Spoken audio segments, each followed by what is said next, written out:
Aquí comenzamos la grabación con lo que estábamos viendo ayer.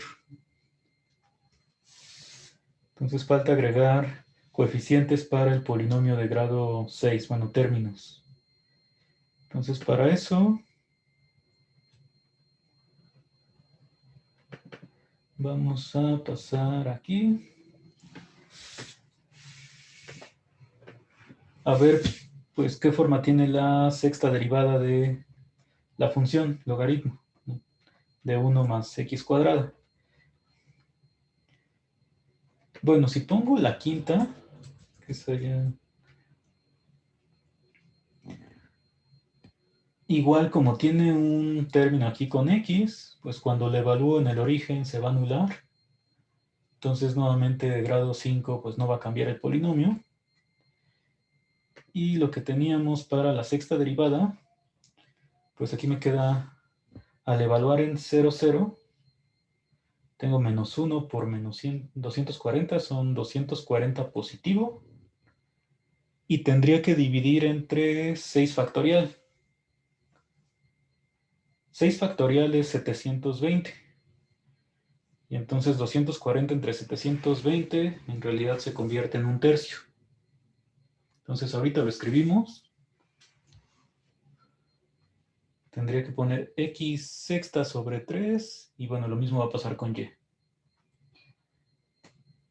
Antes de escribirlo, bueno, dejar de compartir esto, pues vamos a ver qué pasa con la octava derivada.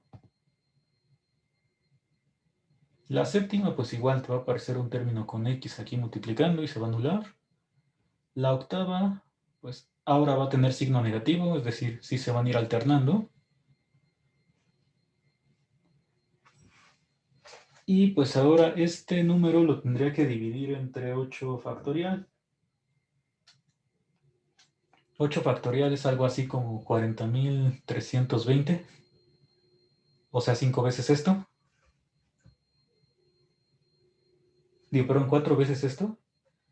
Y entonces el siguiente coeficiente para el polinomio de grado 4 va a ser un cuarto, pero negativo.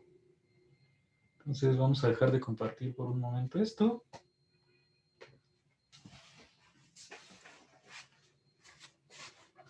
Y entonces este polinomio de grado 6 es aquí con x sexta entre 3 y y sexta entre 3.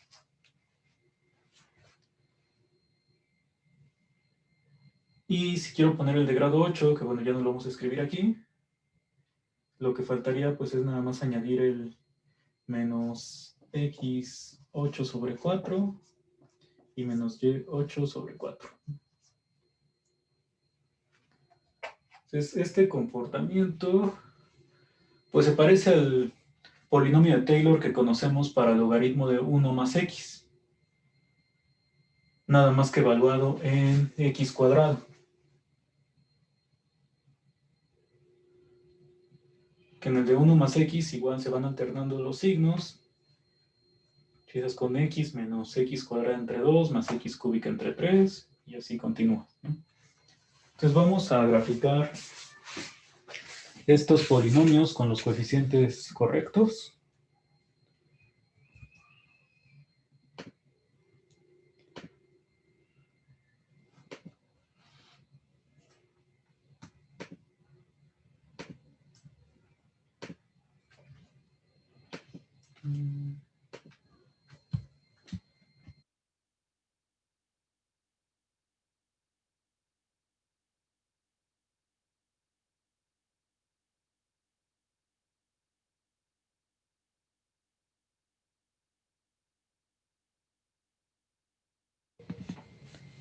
Ahora sí.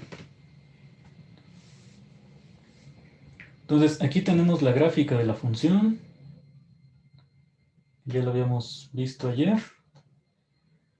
Entonces el polinomio de grado 2 es lo del paraboloide, que queda por arriba de la gráfica. Lo que quiero, pues hay que recordar que es aproximar a la función alrededor del 0, 0. Todos estos polinomios, cuando los evalúo en el punto donde estoy desarrollándolo, que es el origen, coinciden con el valor de la función, es decir, todos pasan por aquí, por el 0, 0, 0 de R3.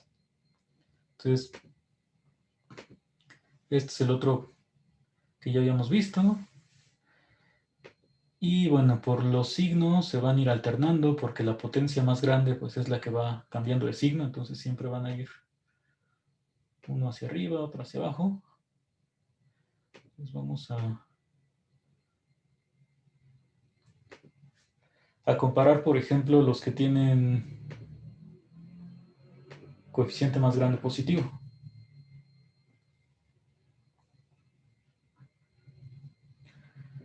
Entonces, el último que escribí, pues como es el de grado 10, crece más rápido, entonces por eso se ve como por dentro de los otros dos. Pero cerca del origen, pues en realidad es el que queda por fuera, digamos. O sea, el que mejor se aproxima a la gráfica de la función. ¿En qué parte sí tengo una buena aproximación? Pues parece que solamente hasta distancia 1. Si lo veo aquí como sobre uno de los ejes.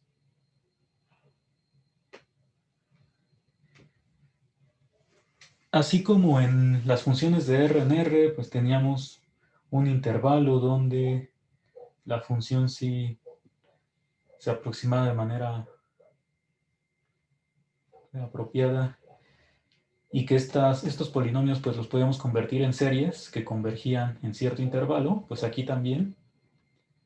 Nada más que en lugar de intervalos, lo que voy a tener es como una bola, un radio de convergencia. Si lo visualizo nada más sobre uno de los ejes, es decir, por ejemplo, si yo hago y igual a 0, me quedan los polinomios que les había mencionado. Bueno, vamos a ver nada más la comparación con los dos que van hacia abajo.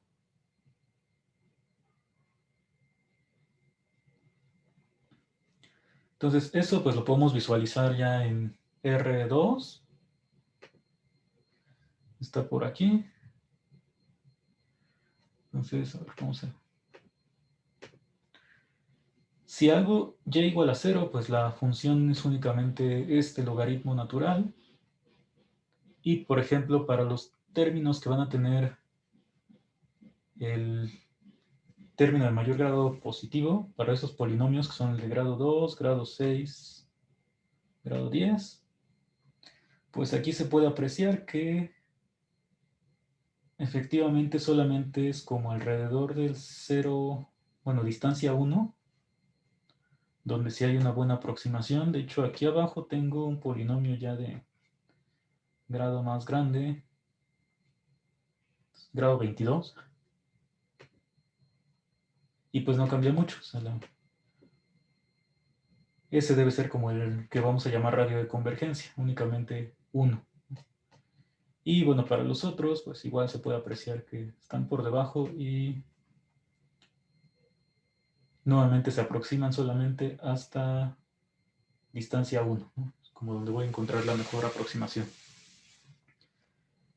Entonces, esto es para el polinomio que habíamos calculado ayer, bueno, para la función donde calculamos polinomio de grado 2 y 4. Ahora ya tenemos, bueno, podemos decir que esta es la forma general que tiene. Siempre el denominador es la mitad del exponente.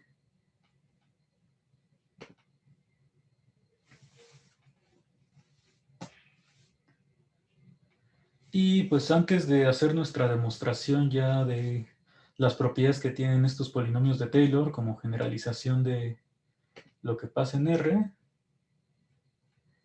vamos a calcular otro polinomio de Taylor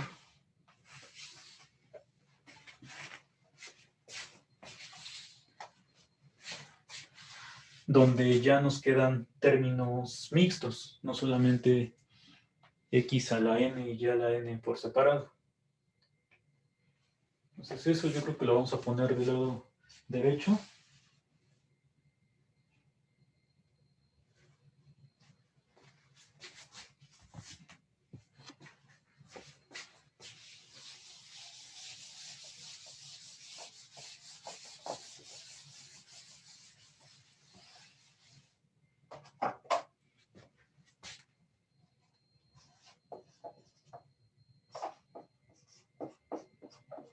Igual para una función de dos variables va a ser seno de x por seno de y.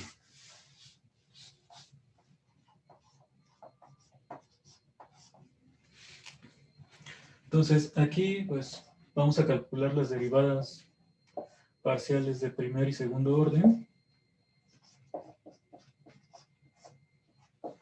Con respecto a x, pues tengo coseno de x por seno de y.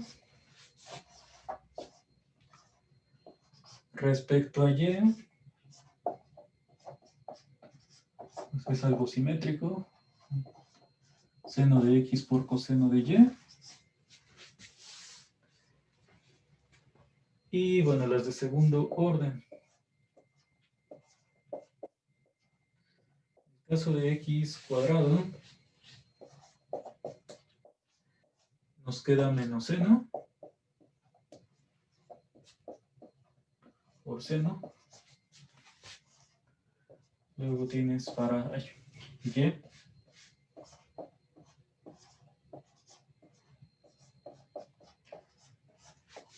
O sea, todas estas derivadas pues son muy sencillas de calcular.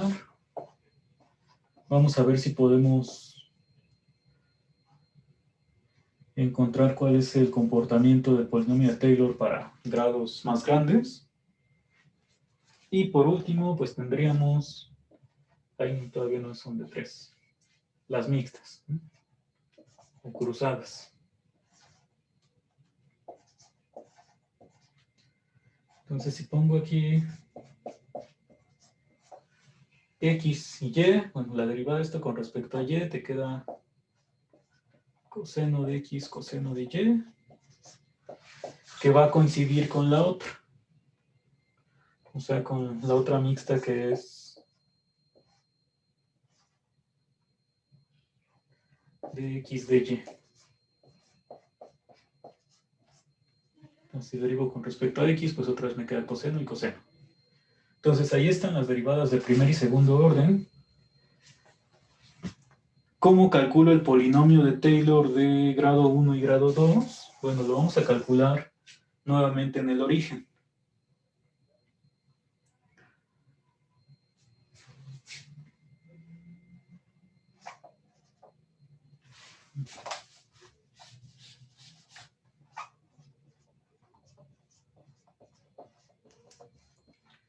Entonces mi punto x0 y y0 es el origen.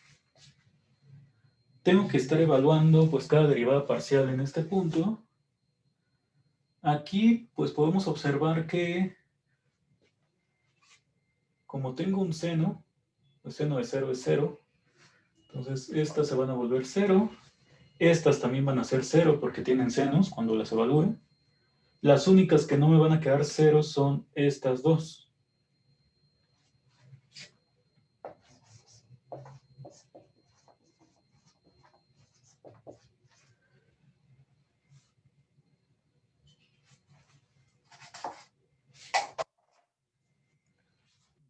Ponerlo derivada de f con respecto a x 0, 0 es igual a la de y también las dos de x cuadrada y y cuadrada.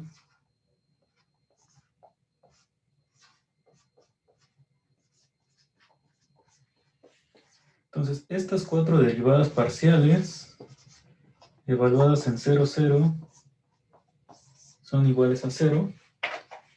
Y las otras dos, las de abajo, pues me va a quedar 1 cuando las evalúo en el origen.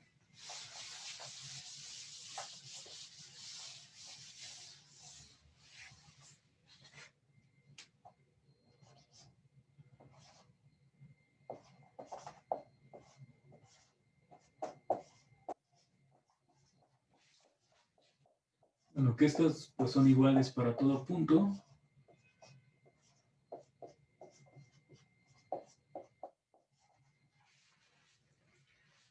Entonces, los polinomios de Taylor, vamos a dejar aquí nuestra ecuación.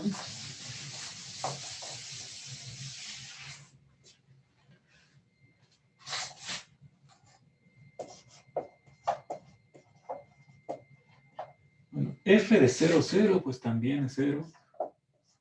O sea, aquí casi todo es 0 por el momento.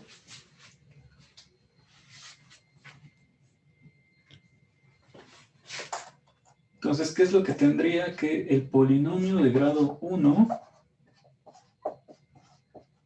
en el origen, vamos a ponerlo otra vez en XY, son dos variables, pues es f de 0, 0, que es 0, más las primeras derivadas parciales, que esas pues, son 0 también, cuando las evalúo. Entonces, este primer polinomio es 0, que corresponde a la ecuación del plano tangente en el origen.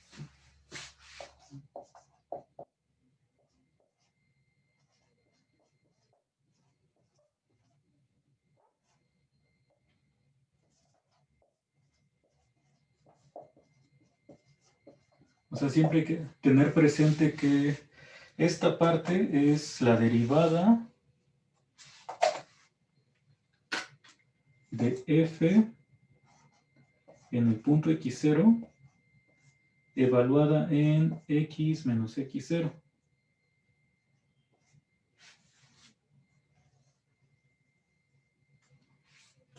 Quedó muy feo esto.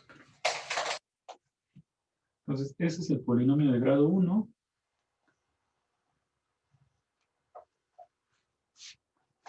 Y el polinomio de grado 2, que también lo puedo calcular ya con las derivadas que obtuvimos. Bueno, hasta aquí llevo 0. De aquí, ay, falta poner el...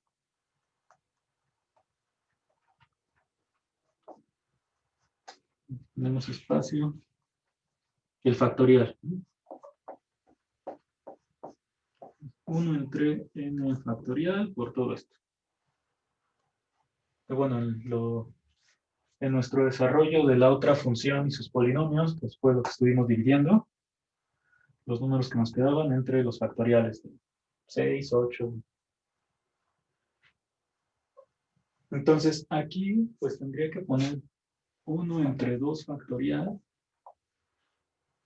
Y de las 4 derivadas parciales que tengo de segundo orden, las únicas que no se anulan son estas dos, que ambas valen 1.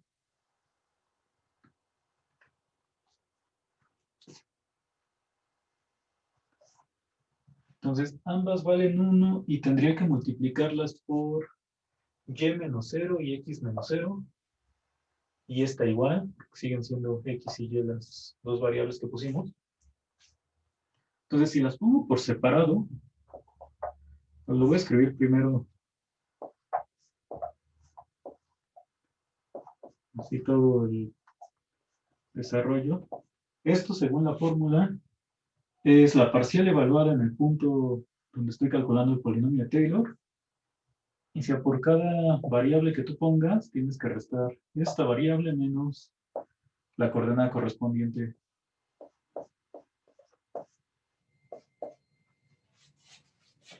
del punto donde estás desarrollando el polinomio de Taylor. Y bueno, sería lo mismo con la otra.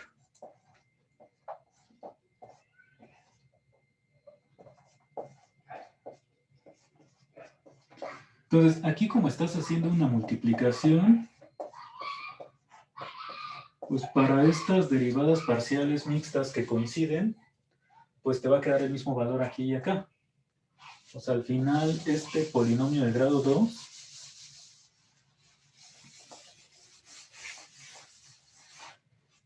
lo podemos poner así como 1 entre 2 factorial, y va a ser 2 veces, aquí me quedó el 1, cuando evalúo, xy. O sea, este polinomio de Taylor nada más es x por y, el de grado 2.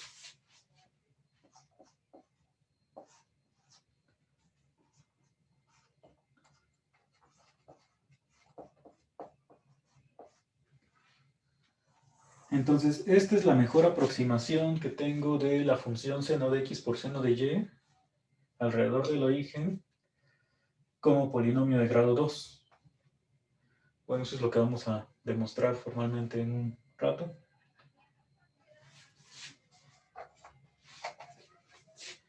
Y ahora, bueno, ¿qué pasaría con las derivadas de orden 3? O sea, si yo quiero seguir calculando polinomios, aquí tengo las de orden 2. Estas dos, si derivo ahora con respecto a x, que esta va a cambiar a coseno, o con respecto a y, que también va a cambiar este a coseno, de cualquier forma, uno de los dos cambia a coseno y el otro se sigue manteniendo como seno. Entonces, las dos derivadas que voy a obtener de aquí siguen siendo 0, acá también. Y en estas de acá, pues al derivar con respecto a x o con respecto a y, pues nuevamente me aparece un seno. Entonces quiere decir que todas las de orden 3, como tienen un seno, se van a anular nuevamente. Entonces, polinomio de grado 3 no va a cambiar con respecto al que tenía de 2. O sea, va a seguir siendo este mismo polinomio.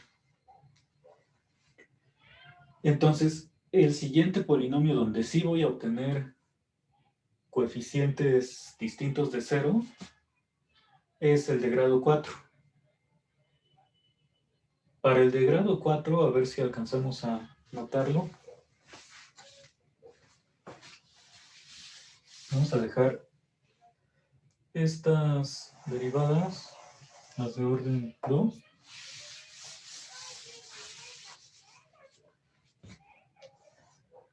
Entonces, para estas derivadas de orden 2, bueno, si yo derivo dos veces más, aquí, por ejemplo, puedo derivar con respecto a x y con respecto a y ambas se convierten en coseno, igual acá.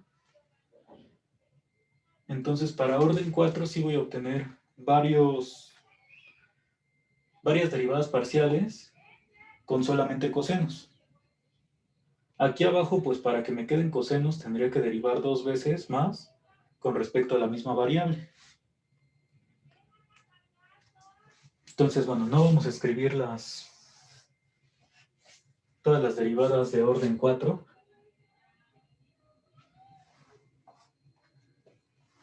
Que serían, pues, 24, o sea, 4 factorial, porque son, pues, como todas las permutaciones que puedes hacer de de las 4 letras, aunque ahí muchas se van a repetir. Lo que podemos hacer para simplificar esto es, por ejemplo, si yo considero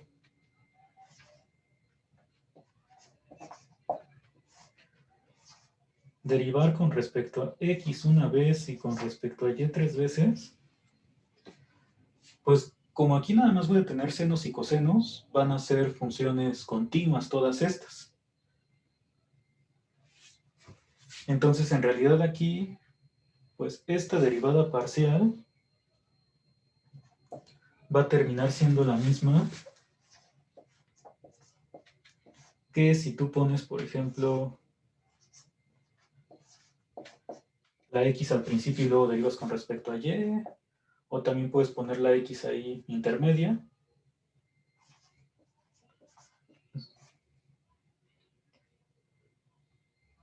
Vamos a poner nada más para este caso todas las posibilidades y ahorita ya analizamos general.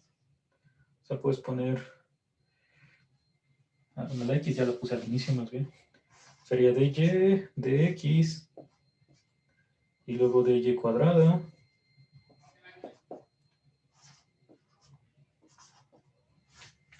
También puedes tener x en la tercera derivada que calcules, ¿no? Y ya son estas 4, ¿no? O sea, en este caso serían pues los lugares donde puedes acomodar la x, ¿no? Primero, segundo, tercero, cuarto lugar. Bueno, si lo veo izquierda a derecha, si lo veo en el orden de derivación, que es de derecha a izquierda, pues es al revés, ¿no? Esta es la primera y esta es la última. Pero entonces, estas 4 derivadas van a coincidir. Y si yo las evalúo, bueno, hasta aquí tienen alguna pregunta de este nuevo ejemplo, antes de evaluar en el punto.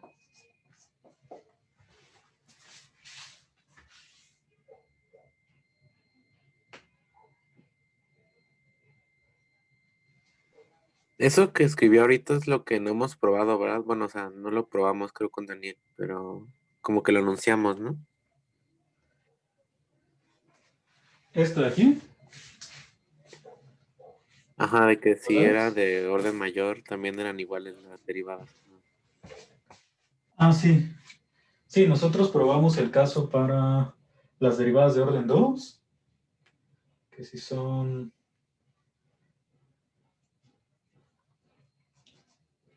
continuas en el punto y existen ahí en una bola alrededor, entonces las parciales mixtas coinciden, es decir, estas dos. Sí, como corolario de eso, ahí como aplicando inducción, pues ustedes van a poder probar que en general pues pasa eso. Aquí con la hipótesis de que estas derivadas de orden 4 pues sean las que son continuas en el punto, en este caso en el origen. Pero sí, formalmente solamente lo hemos probado para orden 2.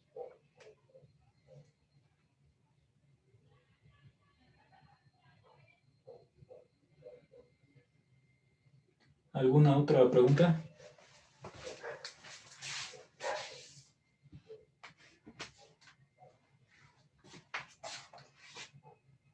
Entonces, aquí tengo estas 4 que son iguales. Vamos a ver qué pasa, por ejemplo, con esta de aquí.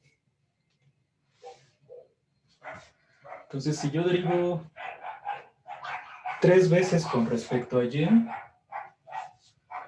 voy a llegar a coseno menos seno y luego menos coseno. Ah, no, estaba aquí arriba. Entonces, 3 veces me quedaría coseno menos seno, menos coseno, este sí se queda así como menos coseno, y una vez con respecto a x, pues sería coseno positivo. Entonces aquí me va a quedar menos coseno de x por coseno de y. Todas estas pues van a valer menos 1 cuando las evalúes en el origen. Otro caso en el que te van a quedar puros cosenos, pues sería al revés. Si tú tomas la derivada una vez con respecto a y 3 veces con respecto a x, y también tendrías 4 iguales. Entonces esta pues aparece 4 veces.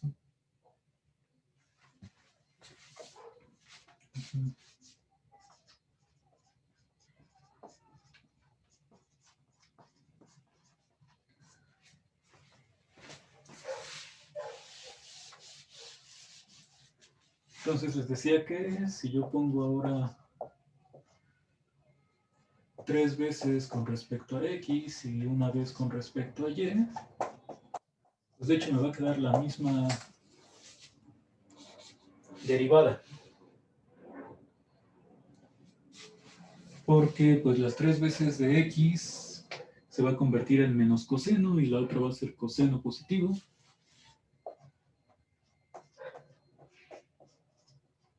Entonces este igual pues aparece 4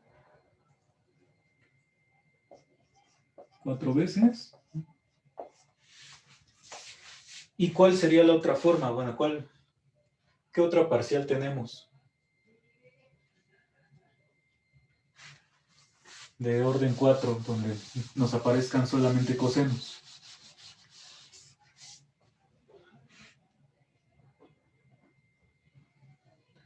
O ya no hay.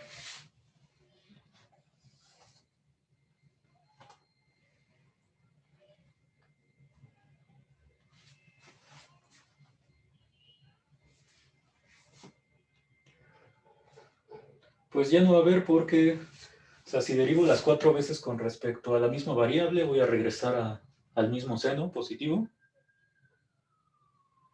Y si pongo 2 y 2, no, perdón, o sea, sí. Si pongo 2 y 2, pues me va a quedar menos seno y menos seno, entonces se va a volver misma función. Entonces la única manera en que obtenga cosenos es con 3 y 1. ¿Y eso cómo va a aparecer aquí en el polinomio? Bueno, ahora sería el polinomio de grado 4. Vamos a poner aquí que las demás parciales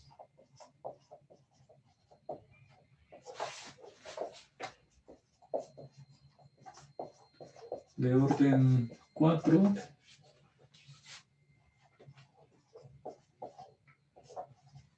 se anulan en el origen.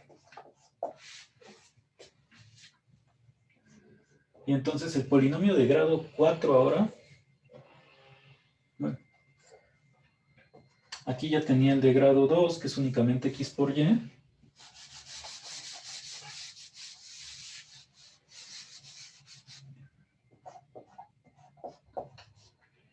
Los términos, decía, de grado 3, pues todos se van a anular. Entonces tendría que pasarme al de 4, que ahí va un 1 entre 4 factorial, por,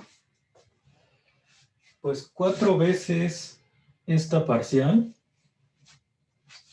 Vamos a ponerlo aquí abajo mejor.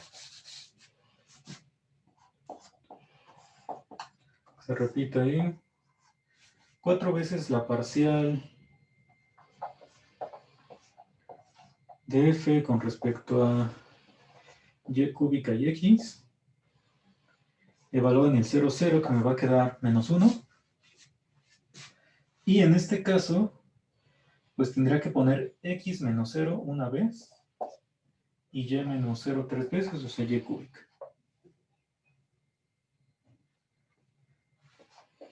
Y lo mismo con las parciales de aquí.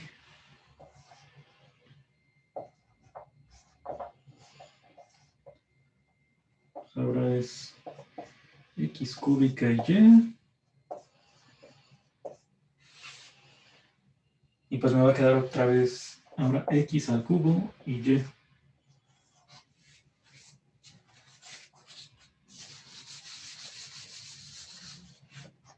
Entonces, si simplifico, este dijimos que es menos 1. Entonces me va a quedar menos 4, que el 4 se cancela. Entonces sería únicamente 1 entre 3 factorial, o sea, 1 entre 6 negativo, de x por y al cubo. Aquí me queda el mismo coeficiente.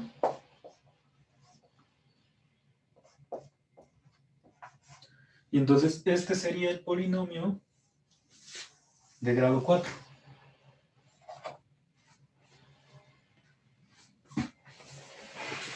Entonces, bueno, ya no vamos a calcular de 5.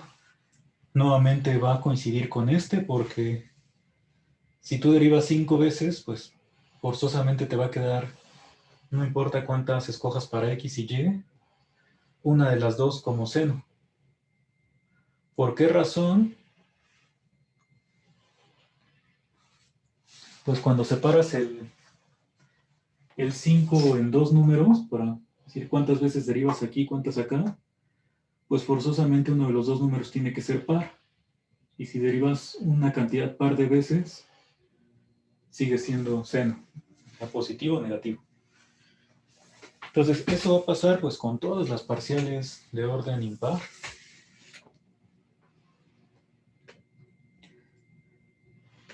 ¿Hay alguna pregunta antes de intentar trazar la gráfica?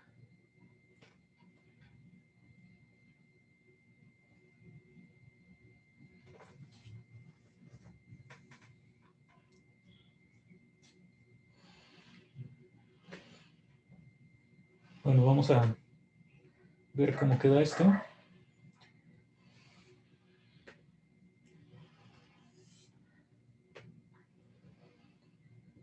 Aquí tenemos la gráfica de la función seno de x por seno de y. Creo que nos va a ayudar a poner ahí el plano.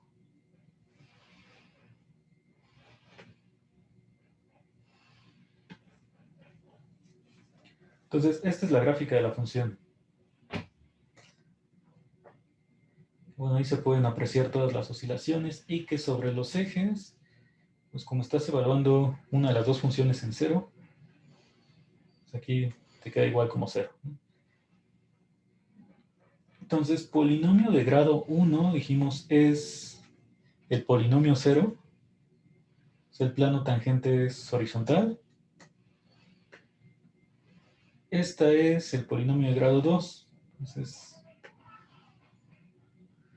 por aquí, ahí medio se alcanza a apreciar un poco.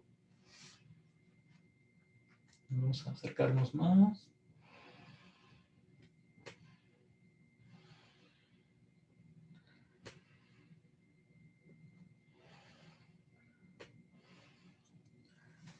Bueno, el parecido solamente dentro de, bueno, cerca del origen.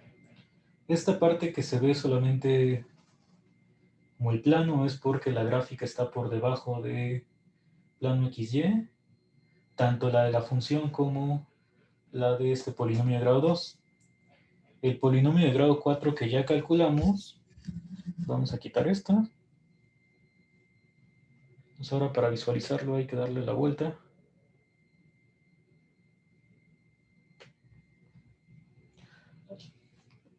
Aquí está. Entonces nuevamente aquí se van como intercalando uno por arriba, el siguiente por debajo. Y bueno, ya no hicimos el cálculo de el de grado 6, aunque aquí lo tengo. Entonces vamos a ver qué forma tiene. Entonces esto es lo que ya pusimos para los coeficientes de grado 4. Para grado 6, pues tengo que poner aquí el 1 entre 6 factorial. Y luego nuevamente analizaría pues cuáles son las derivadas parciales que aparecen y cuántas veces se repiten. Bueno, cuáles son las que no se anulan, ¿no?, en el origen. Entonces, si nos fijamos en derivar con respecto a x 5 veces y con respecto a y una, bueno, esa es sencilla. Si derivas una vez con respecto a y, pues te queda coseno.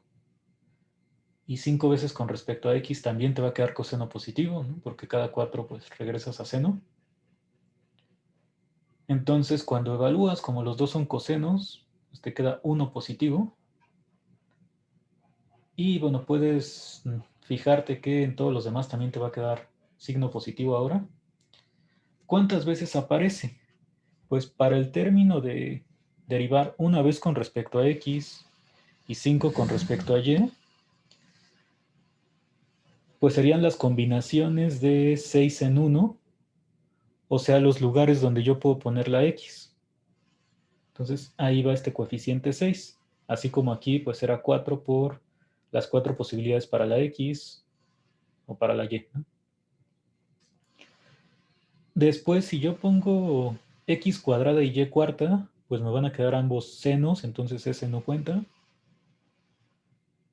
Seguiría x cúbica y y cúbica. En ese caso, ambos me van a quedar como menos coseno, pero pues multiplicado ya te queda positivo. ¿Alguien me puede decir cuántas derivadas tenemos que sean iguales a la de x cúbica y cúbica de orden 6? O sea,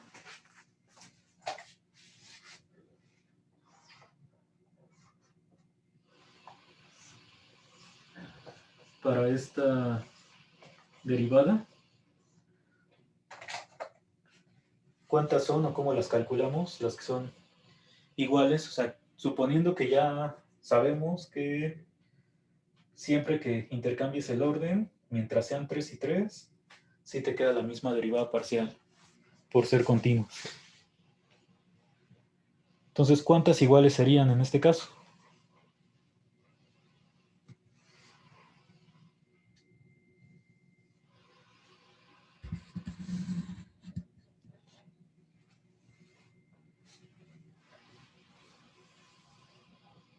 No, nadie. ¿Cómo se calcula eso? Sí, de su curso de álgebra superior 1 y combinatoria. Bueno, no sé si los físicos vean combinatoria en su álgebra, pero los demás.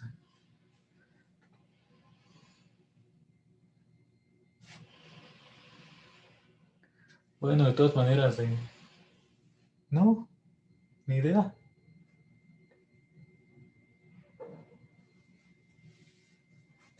Bueno, vamos a decir cuántas son o cómo lo podemos calcular. Creo que son unas combinaciones de 6 en 2, creo. ¿En dos? Sí, ¿no? Porque solo tenemos X y son 6 lugares. Casi, pero no. Vamos a... Sí, son 6 lugares, pero más bien de estos 6 lugares, lo que puedo hacer es, por ejemplo, las X, que son 3, elegir dónde van. Puedo decir, aquí va una X, aquí otra y otra por acá, y todas las posibilidades. Entonces, en realidad, de los 6 lugares, estamos eligiendo 3.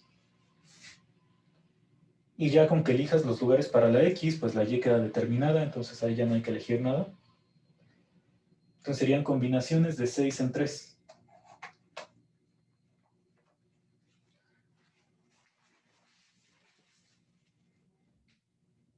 Y entonces esas combinaciones de 6 en 3, pues es igual a bueno, a 20. Es un número pequeño, pero sí es 20. Entonces tenemos 20 derivadas de orden 6 que son iguales a esta. Entonces, regresando allá a nuestra fórmula,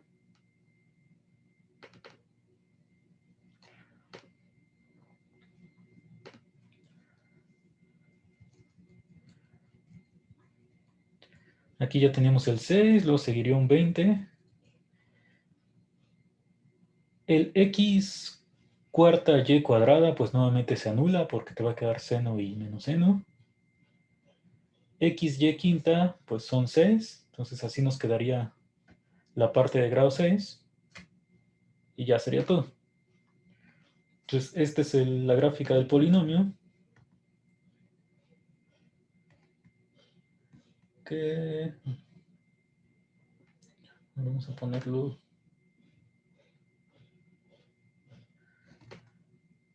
Aquí se puede apreciar un poco más si lo comparamos con el que teníamos de grado 2.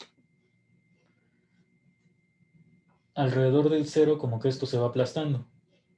O sea, se va pareciendo un poco más a la gráfica que teníamos originalmente.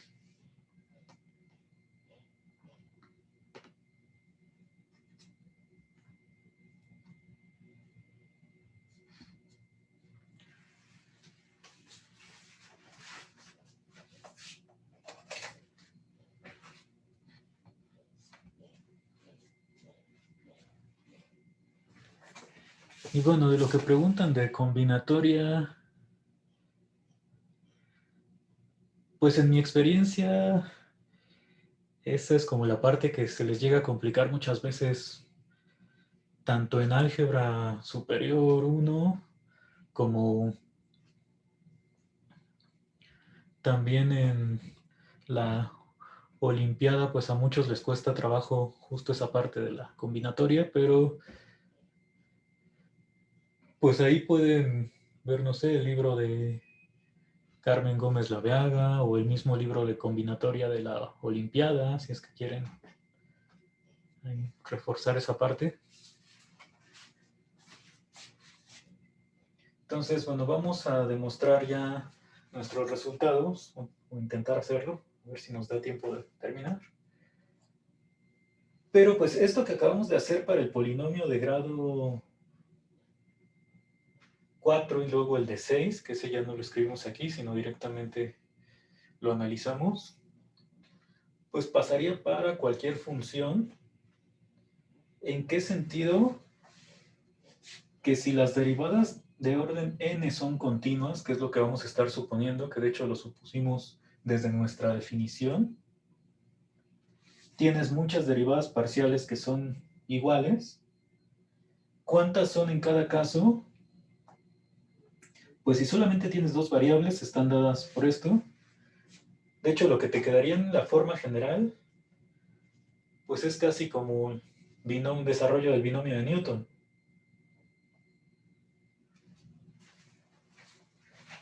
O sea, para esto de grado 6, por ejemplo,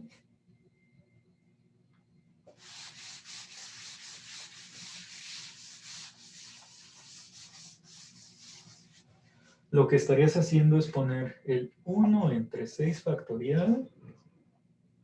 Vamos a ponerlo un poco más a la izquierda. Y luego tienes que ir calculando estas derivadas parciales, pero, bueno, aquí omitimos varias porque ya sabíamos que se anulaban. Si tú pones todo el desarrollo, pues empezarías con la derivada con respecto a x sexta en cierto punto por x menos x0 a la 6.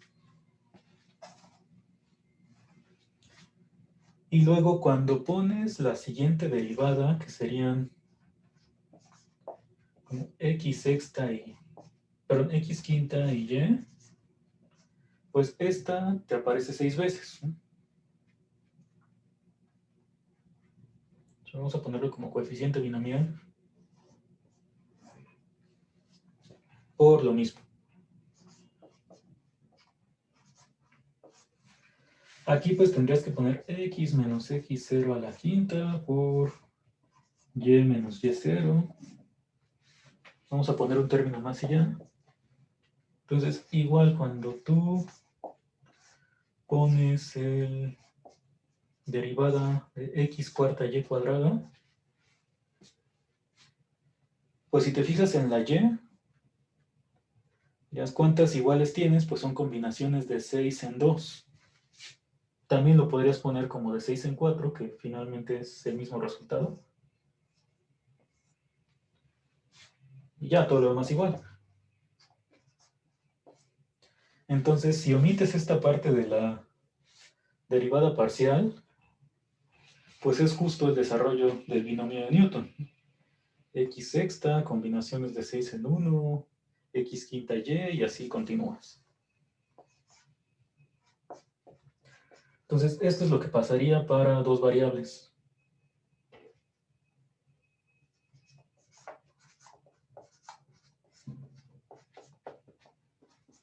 Hasta que terminas con la derivada con respecto a y, nada más. Y esta es solo una. Y es y menos y0 a la 6. Bueno, y esto pues es para cada grado. Pero digamos, si tú por alguna extraña razón vas a calcular un polinomio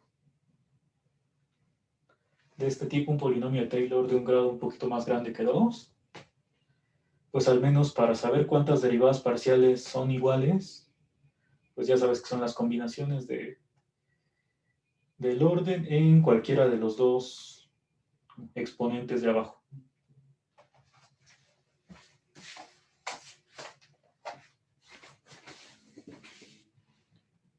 ¿Tienen alguna pregunta?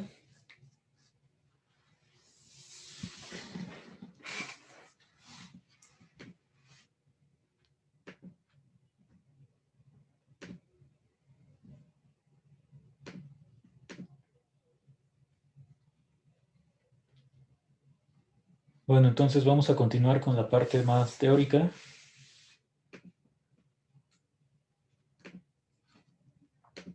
Antes de comenzar a escribir,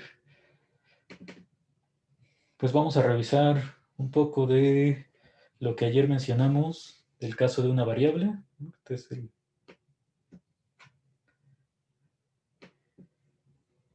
capítulo 20 del libro de Spivak.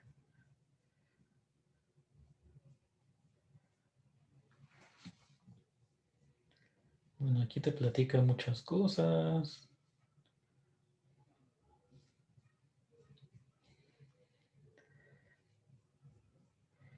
Y lo que quería que recordáramos es, por ejemplo, este teorema lo mencionamos ayer, que primero pues dices que dos funciones son iguales hasta el orden n en un punto A, si la diferencia entre x menos a a la n, su límite cuando x tiende a es 0, es decir, que esta diferencia se va más rápido a 0 que el x menos a la n. Y entonces cuando esto lo aplicas a polinomios, pues lo que te dice este teorema es que mientras sean polinomios de grado menor o igual a n, ser iguales hasta el orden n equivale a que sea el mismo polinomio. Si esto lo mencionamos ayer.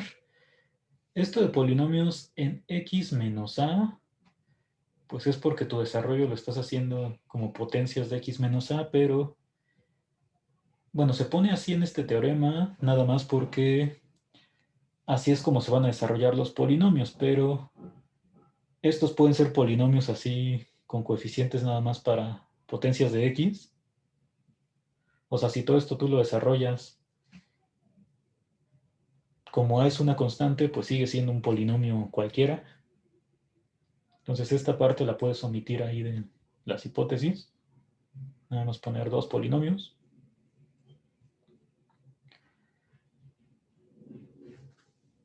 Y bueno, el corolario importante de aquí, pues era que si tú tienes una función f que tiene, bueno, sus primeras n derivadas existen en un punto A, entonces el polinomio de Taylor es el único que cumple una ecuación de este tipo. O sea que f menos el polinomio de Taylor, el límite cuando x tiende a de esta diferencia entre x menos a la n es 0. Si tú tuvieras otro polinomio de grado menor o igual a n que cumple eso, tiene que ser en realidad el polinomio de Taylor que nosotros calculamos.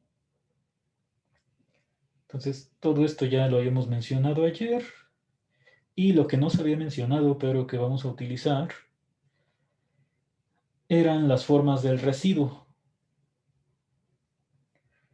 Entonces, aquí está. Bueno, nosotros en el curso pasado vimos tres formas del residuo. La de Cauchy, la de Lagrange y la de la forma integral del residuo. La que vamos a ocupar en este momento es la que está aquí como teorema de Taylor, que es la forma de Lagrange. Esta pues es muy simple de recordar porque, bueno, el desarrollo de tu polinomio de Taylor es hasta aquí. Siempre la enésima derivada entre n factorial por x menos a la n. Y lo que te está diciendo el teorema de Taylor es que el residuo también tiene como esta misma forma, con la diferencia de que ya no estás evaluando la derivada en a, sino en un punto t que está entre a y x. Entonces la x es variable, pero para cada x, si tú te fijas en este intervalo, pues ahí hay un punto donde el residuo se ve así. Y este residuo, pues nosotros lo usábamos para fijarnos en su valor absoluto, que es lo que llamamos el error, e intentábamos acotar este error, ¿no? Para ver, ya sea aproximar el valor de cierta función o simplemente para concluir que este residuo sí tiende a cero.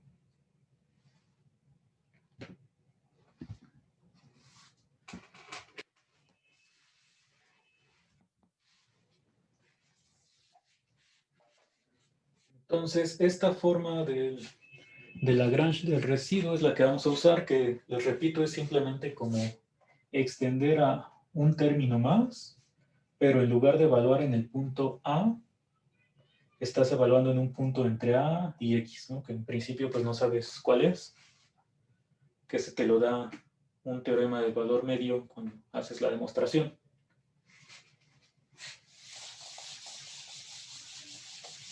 Entonces vamos a poner el teorema para estos polinomios de varias variables.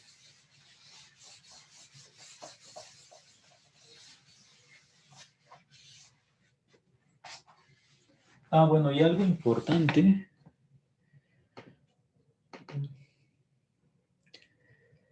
es que para definir el polinomio de Taylor y varias propiedades que se demuestran, solamente necesito que existan las derivadas hasta el orden n. O sea, por ejemplo, aquí arriba, es página 424.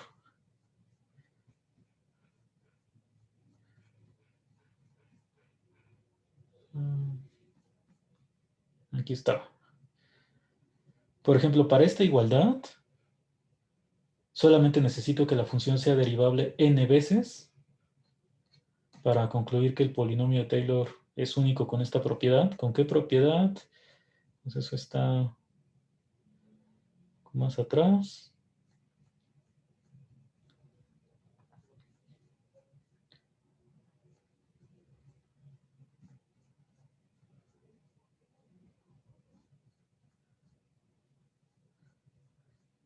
No, pues creo que en lo que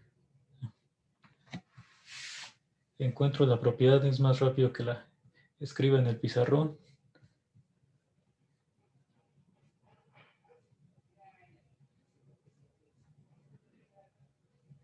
Esta propiedad, la que les comentaba de que f menos el polinomio de Taylor dividido entre x menos a a la n, límite 0, esto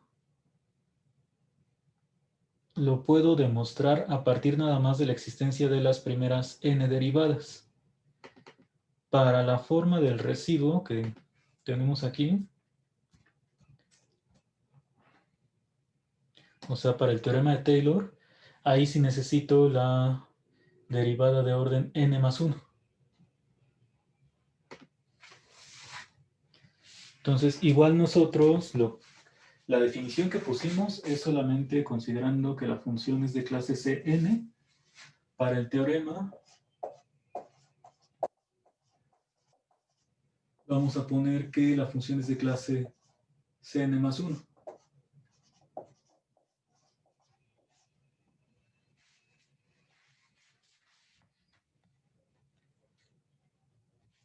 Entonces, ¿qué dice este teorema? Pues tienes f, mismas hipótesis, de Rn en R, x0 un punto en U, y R mayor que 0, al que f es ahora de clase Cn más 1,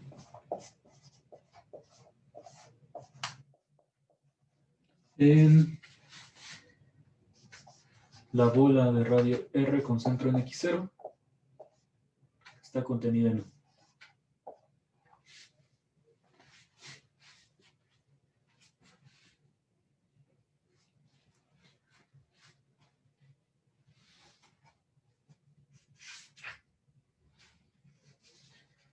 Y bueno, el polinomio ya lo definimos, el polinomio de Taylor también en residuo.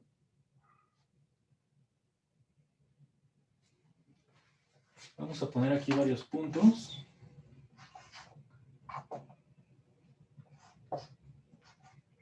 Si tú tomas un punto en la bola,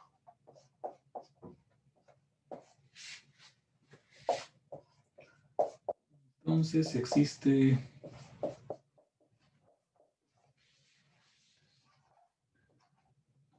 epsilon en el segmento x, x0. Bueno, x0, x, mejor vamos a ponerlo, aunque es lo mismo.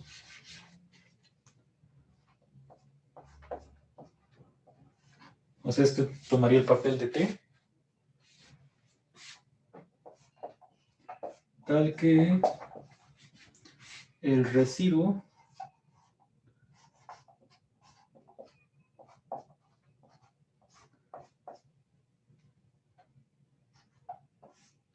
para este punto x que tomamos nuevamente tiene la misma forma que los demás coeficientes del polinomio.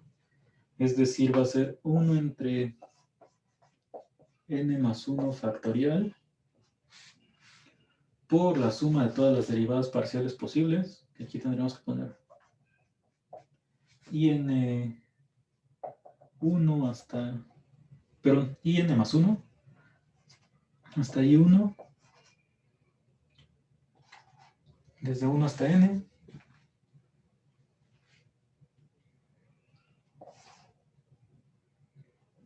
Entonces aquí serían derivadas de orden n más 1. Yo creo que voy a llegar hasta el otro lado del pizarrón con toda esta notación. Entonces es derivada de orden n más 1 de la función f. Aquí pongo pues cada una de las variables. X y n más 1, x y 1. Todas estas están evaluadas en el punto epsilon,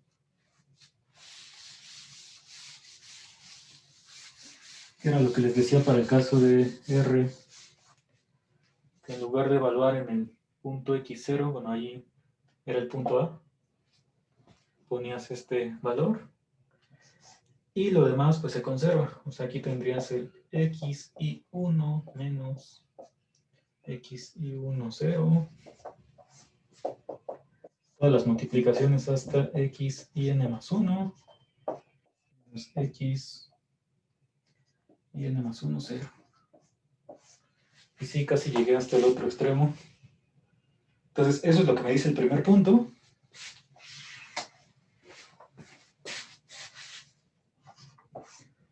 El segundo, pues, es la propiedad de que el límite, ahora cuando x tiende a x0, de f de x menos el polinomio de Taylor de grado n,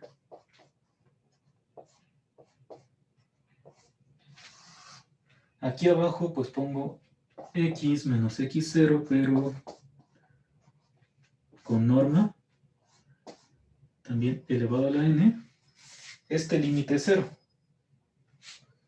Que esta parte de arriba pues no es otra cosa más que el residuo.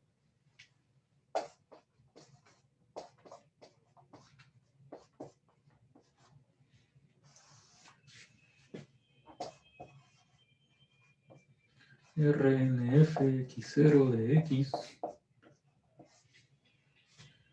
entre la misma norma.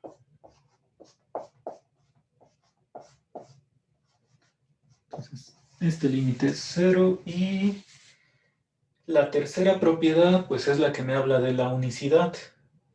Es decir, si tú tienes un polinomio de grado a lo más n mayúscula, en n minúscula variables, que cumple esta propiedad, entonces tiene que ser el polinomio de Taylor. Entonces vamos a poner que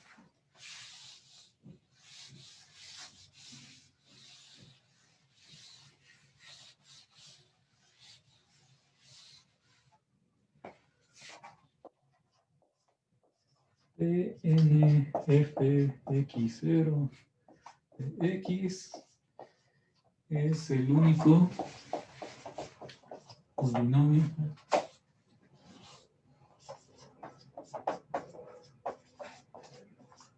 de grado a lo más n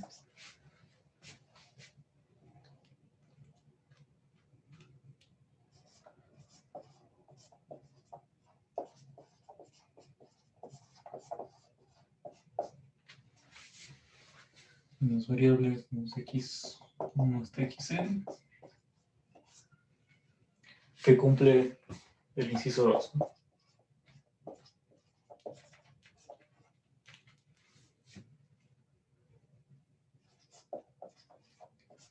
El límite cuando x tiende a x0 de f de x menos p de x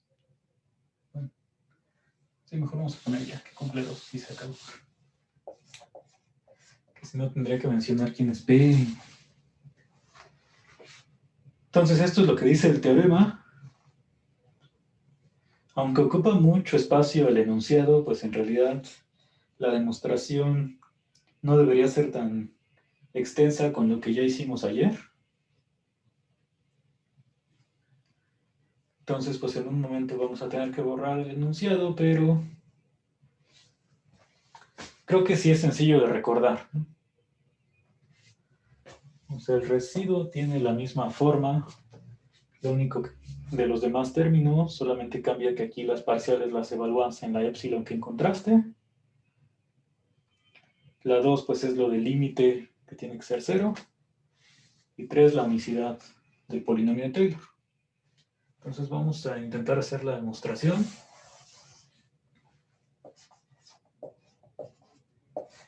Y para eso, pues nos vamos a basar en el teorema de Taylor que acabamos de mencionar para una variable. Entonces tengo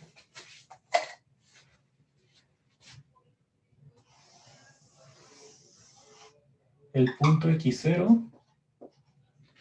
Tomé un punto x en la bola, donde sé que la función es de clase Cn más 1, es decir, que las parciales hasta orden n más 1 son continuas.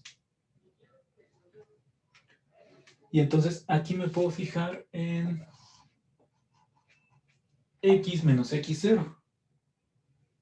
Este x menos x0 sería el vector u de un lema que probamos ayer. ¿Qué es lo que decía ese lema? Pues tomabas una bola de radio R alrededor del punto x0 y decía, considera u un vector que tiene norma positiva y menor que R, ¿no? Que sería este mismo. Y entonces ahí se parametrizaba todo este segmento. ¿Con qué función? Pues era x0 más t veces u. Esa es la que en el lema se llamaba gamma de t. Y lo que decía el lema es, si f es de clase C1, bueno, perdón, de clase Cn en esta bola, entonces la composición de esta parametrización con la función f sigue siendo de clase Cn y además podías calcular pues la derivada. ¿Qué forma tenía la derivada? Pues justo algo así.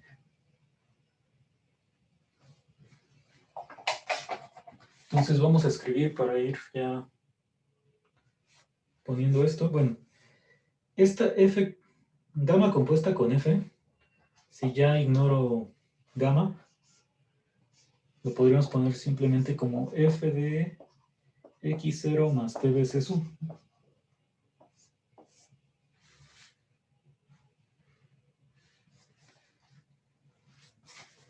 Entonces, vamos a considerar u igual a x menos x0.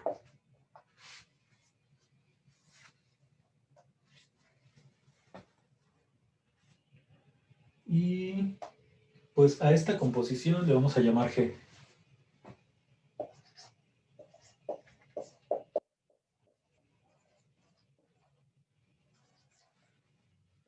La G, ya vamos a borrar aquí.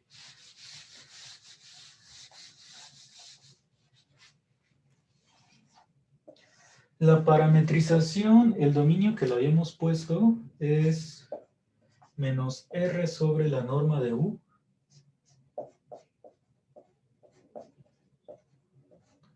coma R entre la norma de U. Déjenme escribir la función, bueno, que está aquí abajo.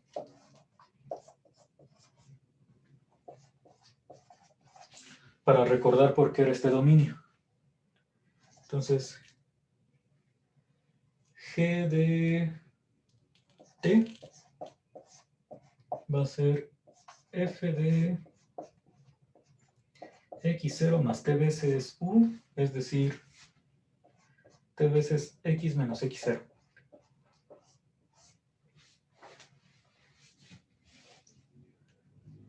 Poníamos este dominio pues simplemente para que sí se parametrizara el segmento completo sin los extremos, porque si tú evalúas en t igual a r entre esta norma, lo que estás haciendo es moverte en dirección de este vector, o sea, del vector u, con longitud r, o sea, llegando justo a este extremo. Y lo mismo para el caso de r negativo.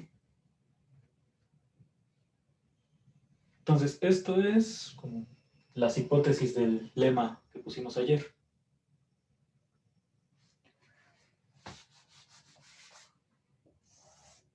Entonces,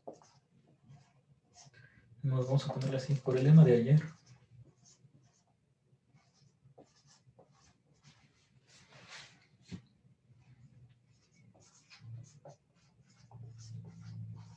Aplicado a U. La F sé que es de clase Cn más 1 en toda la bola. Entonces,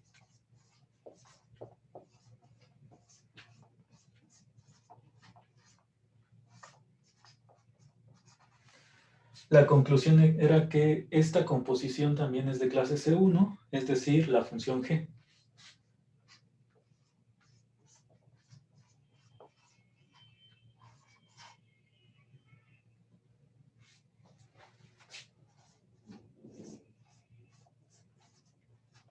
De clase Cn más 1. Y aparte, pues ya sé cómo calcular la derivada. Bueno, pero esta función G ya es una función de una sola variable y sé que sus primeras n más 1 derivadas existen. Y entonces le puedo aplicar el teorema de Taylor. Déjenme borrar este pedazo de...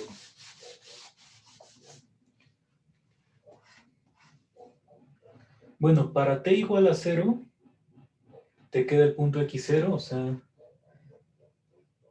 en el centro de la bola estás en t igual a 0, y t igual a 1 es el punto extremo x. Entonces, como función de una sola variable, le voy a aplicar el teorema de Taylor para el polinomio de Taylor en t igual a 0, bueno, alrededor de este punto, t igual a 0, y la x, o sea, el que va, donde voy a calcular el polinomio sería el 1.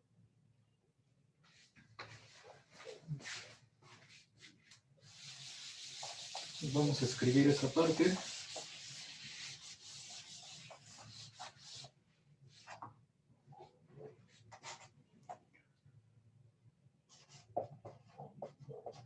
Entonces podemos aplicar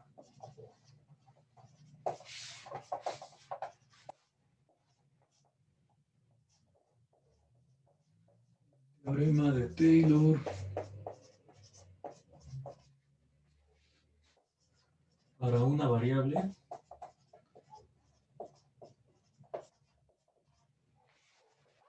a la función g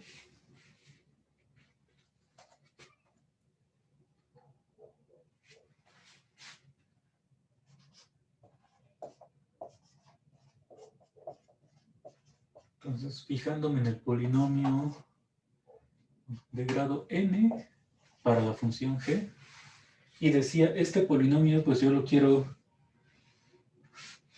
en varias variables. Bueno, aquí lo tengo para la f, serían x0. x0 corresponde a t igual a 0. Y lo quiero evaluar en el 1.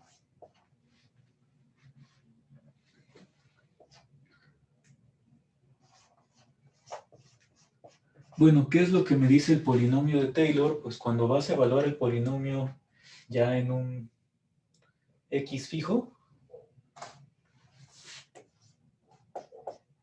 existe un número en el intervalo 0,1, o sea, un número entre x0 y x, que en este caso es el 0 y el 1, tal que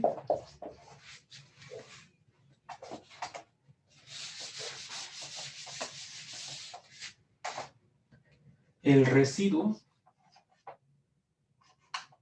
de orden n, g, en la x que es igual a 1, en la t en este caso, tiene la misma forma de los otros coeficientes, es decir, es 1 entre n más 1 factorial. Aquí arriba iría la derivada de orden n más 1 de g.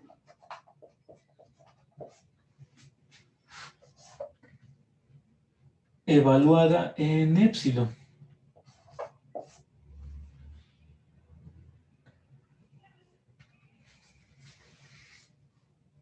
Y falta poner el x menos a a la n más 1. En este caso el x es el 1 y a es 0. Pues aquí tendríamos que poner 1 menos 0 a la n más 1.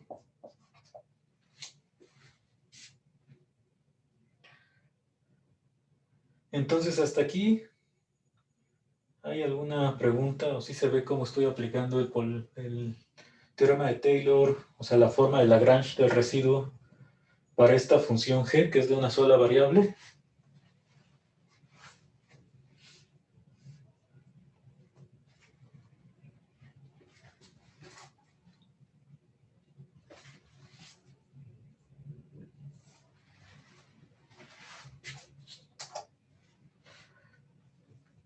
Entonces, bueno, esto normalmente para una variable lo pones aquí arriba, como para ahorrar espacio, pero pues como se va a convertir en una cosa así, mejor de una vez lo ponemos a la derecha. Entonces vamos a ver qué es esto. La derivada de g, pues también ya la sé calcular porque es otra cosa que me decía el lema de ayer. Si lo veía como composición, pues la derivada de g de orden n más 1, vamos a ponerlo por acá,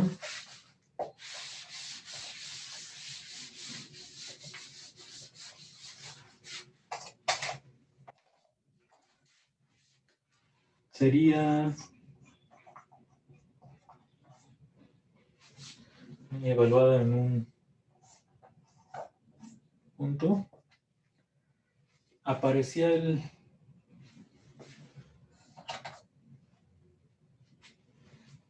la suma, pues de todas las derivadas parciales. Mejor ya lo ponemos aquí. A ver si alcanza el espacio. Vamos a empezar desde esta parte.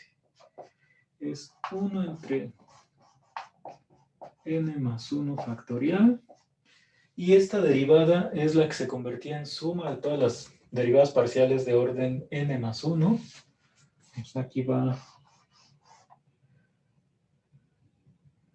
y n más 1 hasta i1 desde 1 hasta n. ¿De quién? De la derivada de f de orden n más 1.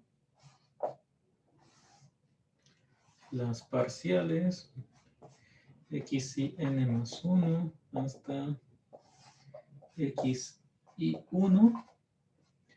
Ahora en el teorema, que lo tenía como composición de f con gamma, esto lo tenía que evaluar en gamma de t. Aquí la función gamma es esta parte, ¿no? Lo que está de la parametrización. Entonces sería evaluado en gamma de épsilon Entonces tengo que sustituir aquí la epsilon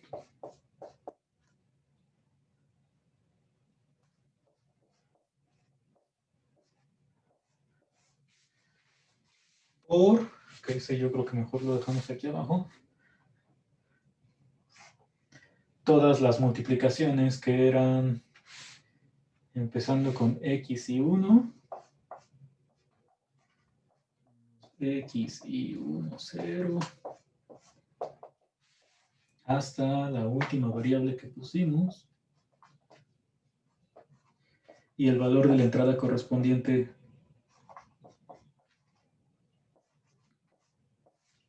punto x0.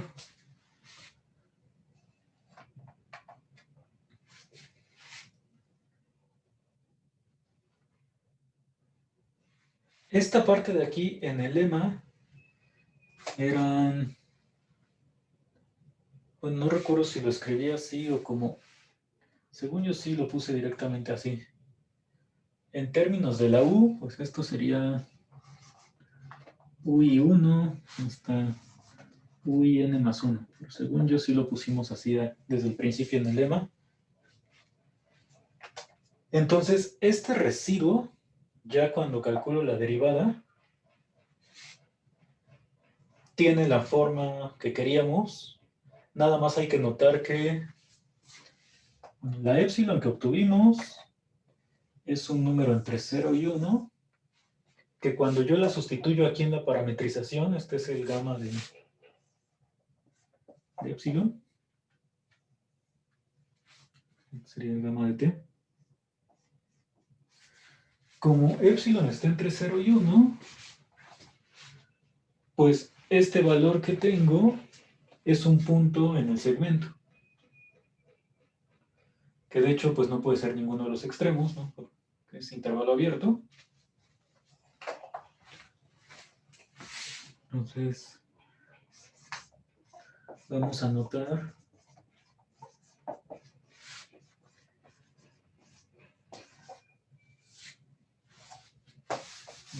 eso. Le llamo epsilon a este punto. Entonces ya, llamándolo de esta forma, ahora sí notamos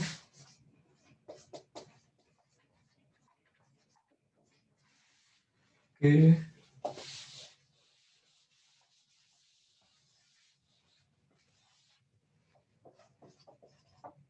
como epsilon real está entre 0 y 1,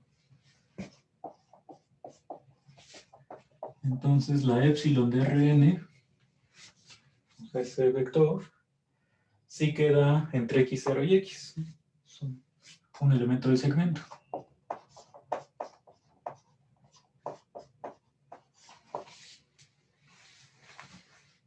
Entonces, el residuo que yo calculé para la función g, que es la función de los reales, pues ya es el residuo que quería para f. O sea, lo único que me falta aquí es ver de alguna manera que este residuo pues coincide con el que quiero para f en x0 para el punto x.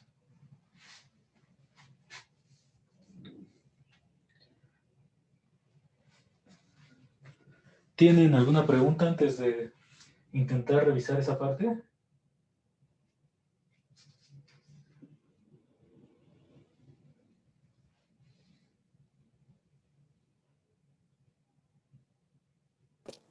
Yo tengo una pregunta, profe. Ah, no, no. Ya nada, sí.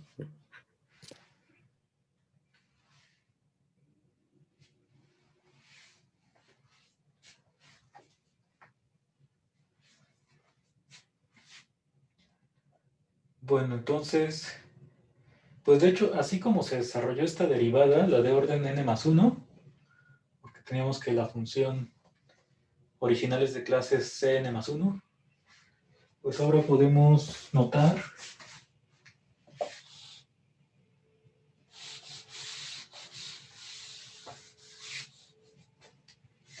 Pues, ¿qué pasa con el polinomio?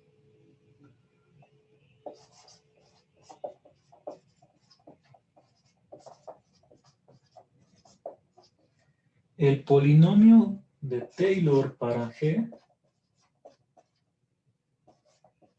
en 1, bueno, por definición, pues puedo desarrollarlo, es G evaluado en 1 más G' de 0. Aquí sería por 1 menos 0. Y terminaría con, vamos a ponerlo igual aquí por separado, la derivada de orden n, evaluada en el punto 0, donde estoy desarrollando todo, por 1 menos 0 a la n. Entonces, nuevamente aquí tengo la ventaja de que el 1 menos 0 pues ya va a desaparecer.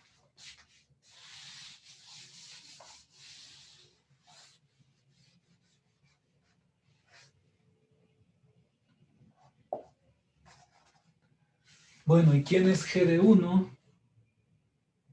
Aquí está todavía la g. G de 1 me queda como f de x.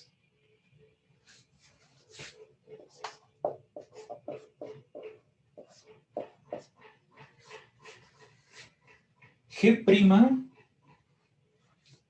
pues esa derivada ya la puedo calcular igual que como calculé la derivada de orden n más 1, porque pues por el mismo lema, aquí lo aplicamos al orden más grande en el que sé que es de esa clase, pero también es de clase C1, C2, C3. Entonces para cada derivada la puedo calcular de la misma forma. Entonces G' me queda como la suma de las parciales de orden 1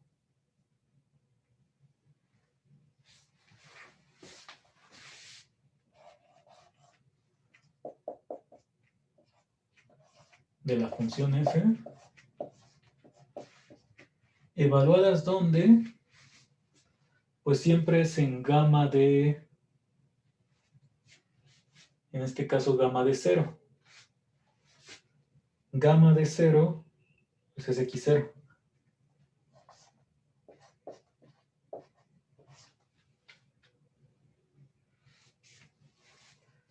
Por, pues aquí solamente es una variable, es x1 menos x, perdón, xy menos xy0. Y la de orden n, pues es tal cual como la de acá, pero con n en lugar de n más 1. Y n hasta i1, parciales de orden n.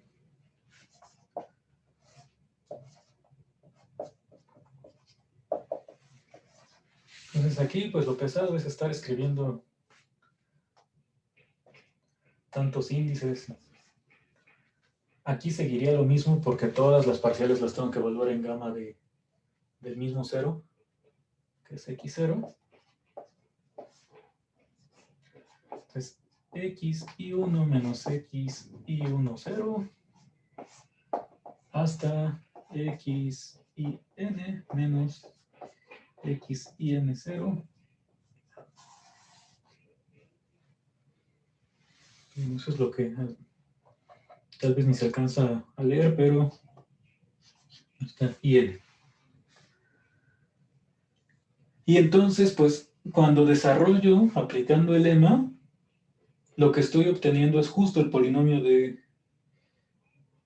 Taylor.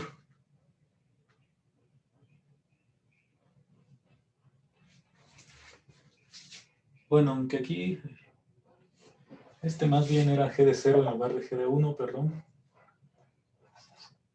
Sí, porque tengo que poner las derivadas y también la función, que sería como la f0 o g0 en este caso, evaluadas en el mismo punto. ¿En qué punto? En el que estoy desarrollando, que es el 0. Entonces, g de 0, pues más bien es f de x0. Y ahora sí, pues este sí es el polinomio de Taylor para f, porque tengo pues el mismo x0 y las diferencias estas multiplicándose. Entonces, el polinomio para G sí sé que coincide con el polinomio de grado n para f en el punto x. Vamos a ponerlo así.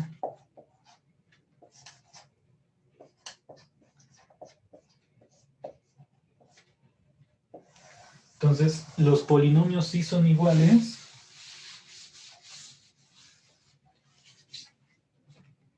¿Qué más tengo? Pues si yo evalúo la función g ahora sí en 1,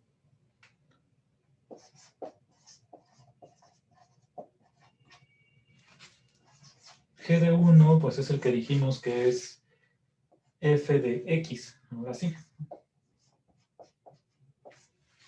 Entonces, con estas dos igualdades, pues ya puedo concluir ahora sí la igualdad también de los residuos, porque pues el residuo para f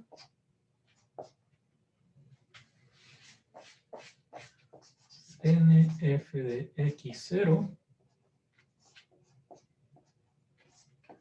pues esto por definición es la función menos el polinomio.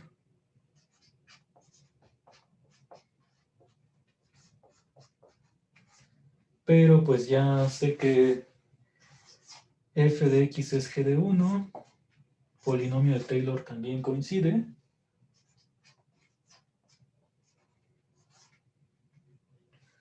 Lo puse al revés, es 0 y 1. Y esto pues ya se convierte en el residuo para la función g. O sea, en realidad el lema es el que me daba toda la forma de las derivadas, incluyendo la del residuo. Entonces, con eso concluiríamos el punto 1. O sea que el residuo sí tiene esta forma para un número, bueno, más bien para un punto que está entre x0 y x.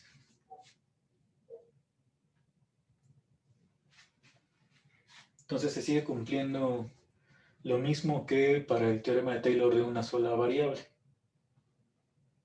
Siempre y cuando tome el punto, bueno, tú puedes tomar el punto x como cualquier elemento de la bola.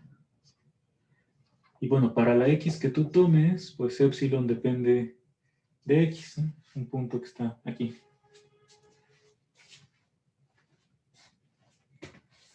¿Hay preguntas de este primer punto de la demostración?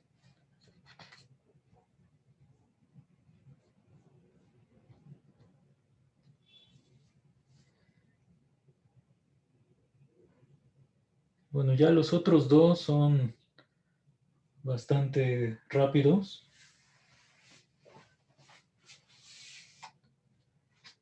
Porque para el 2, pues voy a sustituir la forma que ya encontré.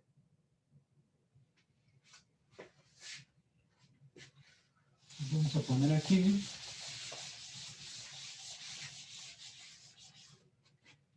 Esto.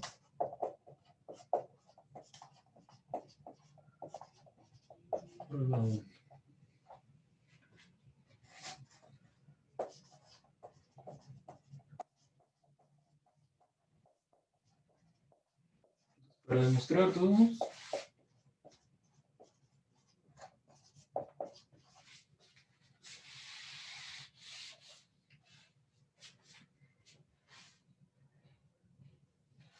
Pues aquí tienes el residuo. Bueno, vamos a ponerlo con valor absoluto.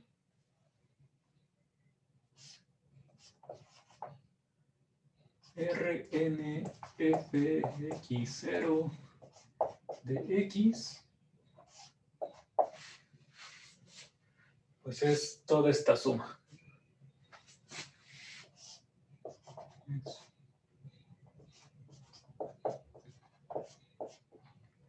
Yo quiero ver que un cierto límite 0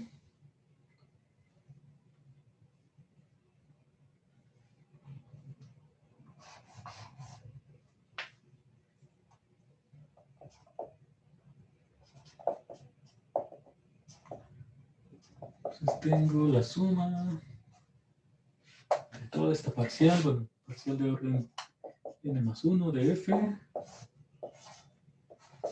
x y n más 1 hasta x, ahí te quedas muy abajo, x y 1, evaluado en el punto epsilon, que es un elemento entre x y x0, multiplicado por estas diferencias.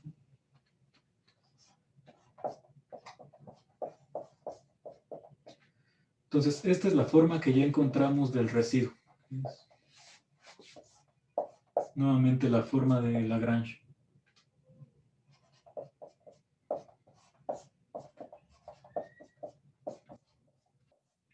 Bueno, ahí tienes todo esto en valor absoluto.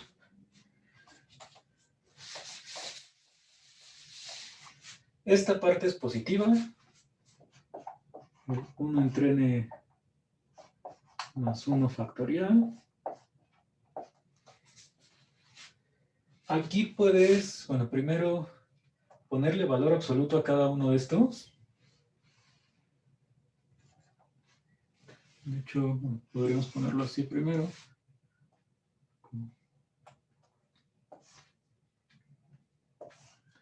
Estos ya con su valor absoluto.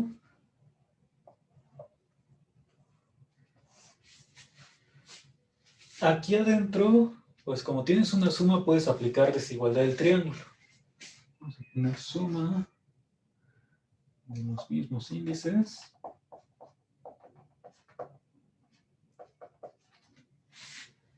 De valor absoluto de la parcial. Que ya cuando le evalúas, pues eso es un número real.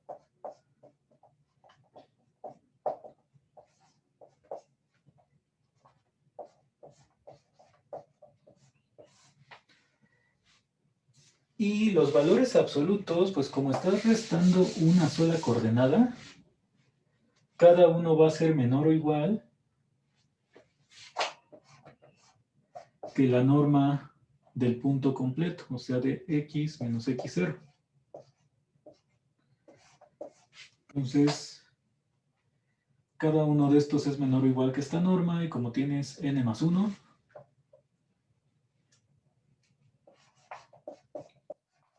va a quedar así.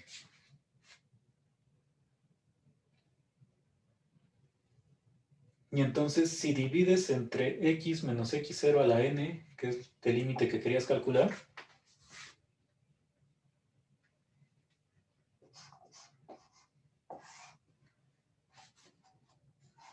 pues ya tendrías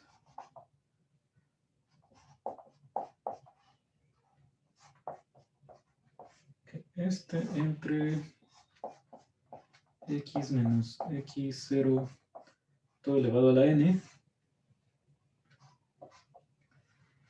Bueno, aquí le puse igual, pero más bien es menor o igual ya en esta parte, porque apliqué la desigualdad del triángulo. Pues, ¿qué es lo que tengo? Esto mismo, pero con x menos x0 únicamente.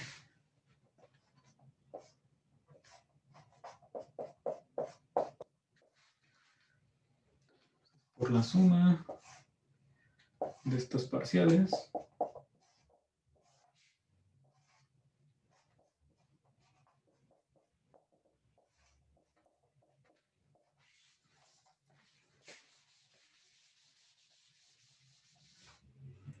Evaluadas en el punto epsilon por únicamente x menos x0.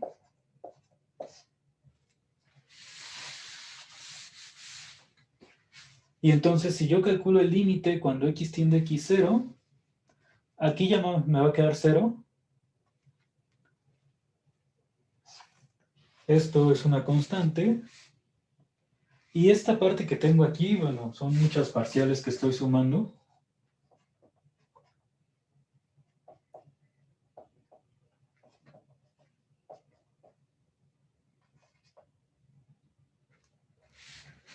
Pero cada una de las parciales aquí es donde vamos a usar que son continuas, o sea que la función es de clase Cn más 1. Bueno, también lo usamos para calcular la derivada en el caso del residuo, pero aquí nuevamente lo usamos.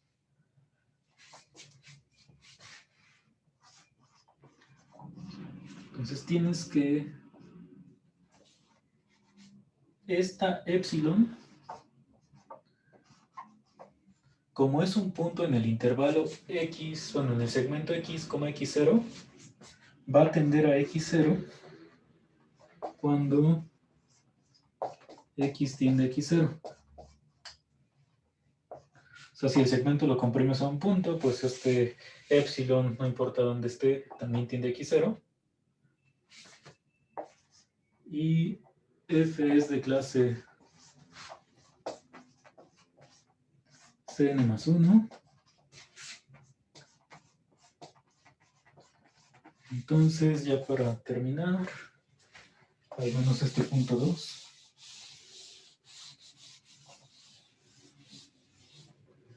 Pues tienes que el límite cuando x tiende a x0 del residuo entre todo esto.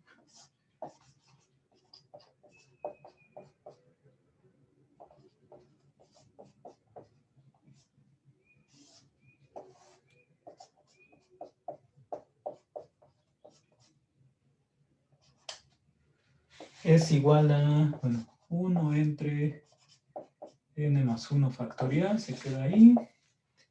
Aquí las parciales son continuas, y entonces como epsilon tiende a x0, pues cada una de estas parciales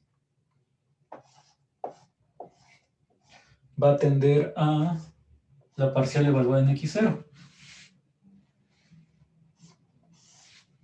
Y el último punto importante, pues es que esto tiende a 0. Entonces todo el límite va a ser 0. Y pues si el límite de un valor absoluto tiende a 0, entonces el límite de la función sin valor absoluto sigue tendiendo a 0, que es lo que queríamos demostrar.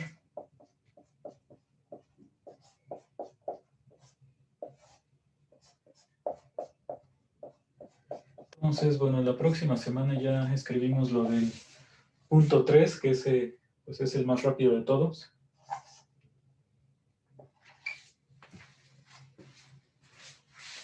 Entonces, por ahora tenemos ya la forma que tiene el residuo, la forma de Lagrange, y que se sigue cumpliendo que este límite es 0, cuando resto la función con su polinomio Taylor. ¿Hay alguna pregunta?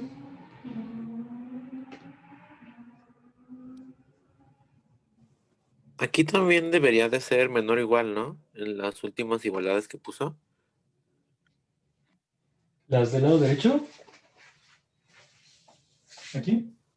O creo que, o sea, empezó desde la izquierda, ¿no?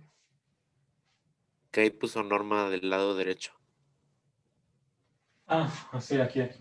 Este sí es menor o igual, que es el que viene de acá.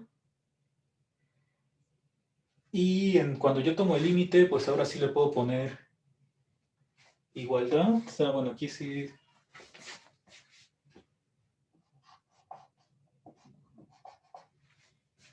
Sí, el límite que estamos calculando, pues en realidad es el del lado derecho, que vale 0.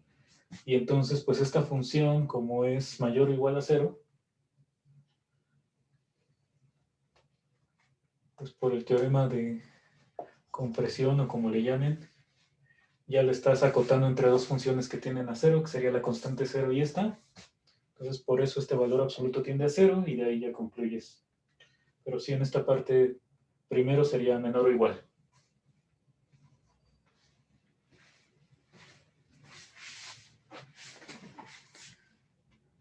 ¿Alguna otra pregunta que tengan?